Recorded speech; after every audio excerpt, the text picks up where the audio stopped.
Doctor Alex Zambrano, compañeros, mi nombre es Raúl Osvaldo Sánchez Vizcarra y en esta ocasión compartiré con ustedes la relevancia sobre los procesos judiciales. Vamos a iniciar rápidamente entonces señalando cuáles son estos procesos en el ámbito laboral, civil, tributario, penal y constitucional. Iniciamos con los procesos laborales. Es importante señalar que vamos a enmarcarlos dentro del proceso abreviado laboral, proceso ordinario laboral, los procesos impugnatorios de laudos arbitrales, proceso de ejecución, proceso no contencioso y, como no, los procesos cautelares. Entonces, iniciemos rápidamente con cada uno de ellos. Al hablar sobre las medidas cautelares, es importante señalar aspectos como la futura ejecución forzosa, las medidas temporales sobre el fondo, las medidas innovativas y las medidas especiales, cada una de ellas con sus determinadas particularidades. Vamos a hablar sobre el proceso abreviado laboral. Aquí es importante remarcar la admisión y notificación de la demanda, la contestación de la misma, la audiencia única, que en esta se puede realizar la conciliación, la confrontación de posiciones, la actuación probatoria, los alegatos, la sentencia, entre otros. Pero también tenemos carácter de excepción, la continuación de la audiencia y, si se requiere, un informe pericial también. En el proceso ordinario tenemos que remarcar desde la demanda, la contestación de la misma, la audiencia de juzgamiento y la notificación, con los respectivos días entre cada una de estas fases que la ley señala con claridad. Sobre el proceso de impugnación de laudos arbitrales económicos, es importante remarcar la notificación del laudo arbitral, la presentación y admisión de la demanda, el emplazamiento y contestación de la demanda, los alegatos, sentencia y la notificación respectiva. Sobre el proceso de ejecución en materia laboral, es importante señalar diversas aristas, como las resoluciones judiciales, las actas de conciliación judicial, los laudos arbitrales firmes, las resoluciones de la Autoridad Administrativa de Trabajo firmes que reconocen ciertas obligaciones, el documento privado que contenga una transacción extrajudicial, el acta de conciliación extrajudicial privada o administrativa y la liquidación para cobranzas de aportes previsionales del sistema privado de pensiones. Esto es importante y para los títulos ejecutivos el proceso de ejecución solo puede ser promovido por un sujeto que cuente con un título ejecutivo. Sobre el proceso no contencioso, hay 5 aspectos relevantes: la consignación, la contradicción, el retiro de la consignación, la autorización judicial para ingreso al centro laboral y la entrega de documentos, así lo señala la norma vigente. Vamos ahora con los procesos constitucionales.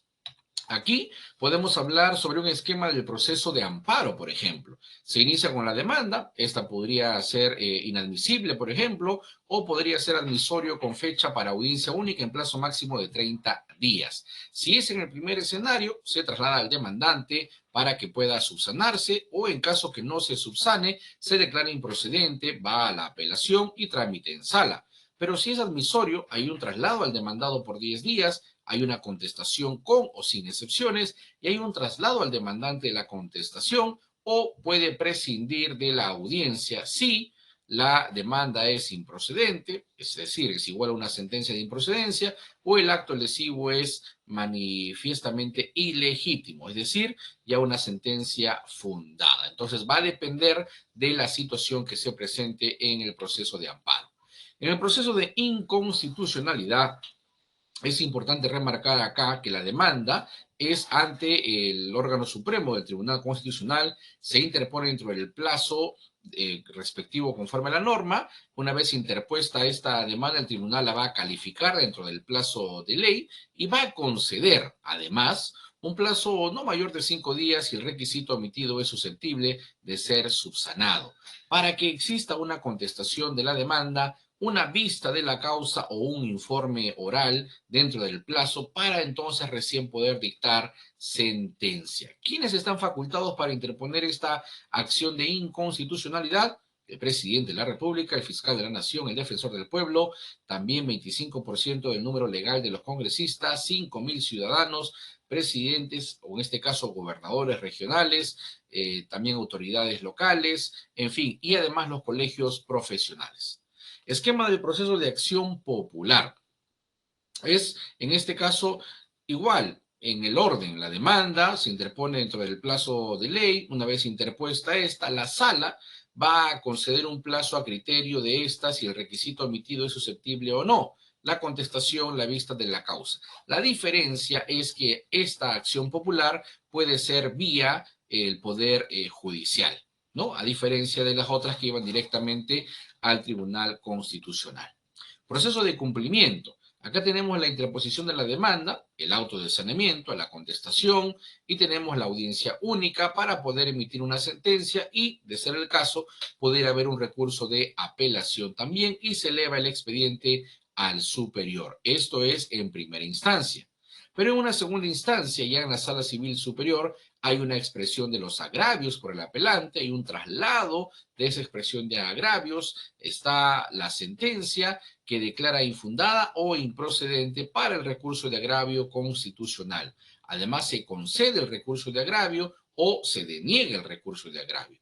Si es lo primero, se eleva los autos y si es lo segundo, hay una queja también que se va a elevar para que se pueda declarar fundada la queja. Tienen que transcurrir un promedio de 10 días para que se ordene al juez superior el envío del expediente, se reciben los autos, vista de la causa y finalmente la sentencia. Esta es la ruta ya al llegar a una tercera instancia. Vamos a ver el proceso de habeas data. En primera instancia, la demanda ante el juez, civil o mixto, va al auto admisorio, la contestación de la demanda, la sentencia, en este caso la apelación y la elevación del expediente al superior de ser el caso. En segunda instancia, la Sala Civil Superior traslada esto de expresión de agravios, vista de la causa, informe oral, la sentencia que declara infundado o improcedente, el recurso de agravio constitucional, se concede o se deniega dicho recurso. De ello dependerá si se eleva los autos o se realiza la queja respectiva. Y en tercera instancia, el Tribunal Constitucional va a ordenar al juez superior el envío del expediente. El tribunal recibe los autos, realiza la vista de la causa o el informe oral y se pronuncia a través de la sentencia. Es importante ver todos estos detalles que tienen que ver también con el proceso competencial y que van a hablar específicamente de los artículos 109, 110, 111, 112 y 113 de la normatividad vigente. Vamos ahora a hablar de los procesos civiles en este marco. Tenemos el proceso de conocimiento, la demanda, la contestación de la misma, el acto de saneamiento, la audiencia de conciliación, fijación de puntos controvertidos, saneamiento probatorio, la audiencia de pruebas y finalmente la sentencia. Y ustedes pueden visualizar los plazos conforme lo estipula la ley vigente. Proceso abreviado. Se tramitan en proceso abreviado los siguientes asuntos contenciosos. Asuntos de retracto, responsabilidad civil de los jueces, expropiación, impugnación de acto de resolución administrativa, la pretensión cuyo petitorio tenga una estimación patrimonial mayor de 100 y hasta 1000 unidades de referencia procesal, los que no tienen una vía procedimental propia, entre otros. Pero la ruta es la demanda, la contestación de la misma, autos de saneamiento, fijación de puntos controvertidos, saneamiento probatorio, la audiencia de pruebas y finalmente la sentencia.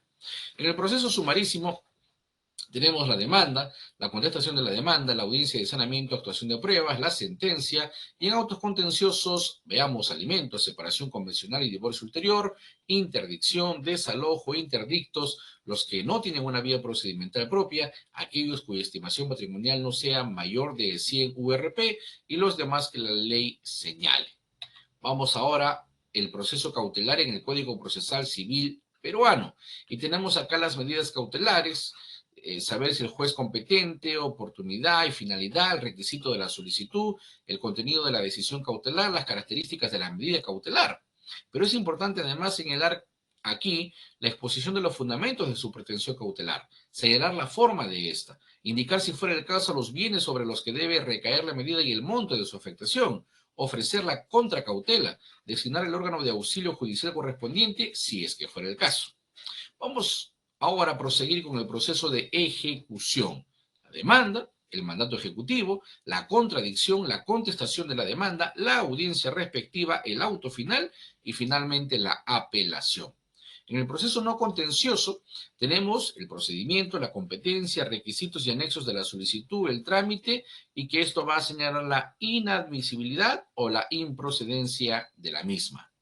¿Qué ocurre en los procesos penales? Tenemos, en principio, la investigación preparatoria.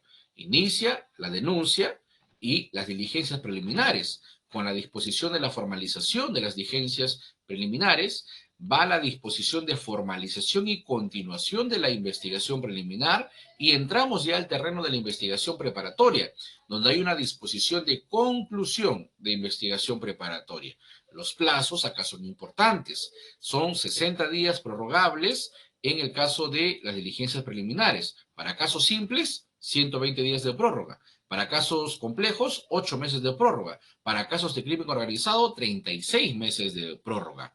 Y en la investigación preparatoria, es importante anotar también los plazos, porque estos se incrementan. Vamos a la etapa intermedia. Este es interesante porque acá se puede determinar un sobreseimiento. El juez va a emitir la resolución para los sujetos, hay una audiencia preliminar que se llamamos el auto de sobreseimiento y entonces es importante entender el camino, la ruta acá, el requerimiento acusatorio, el control de acusación o el auto de enjuiciamiento. ¿Cuál de estos caminos es el que va a suceder?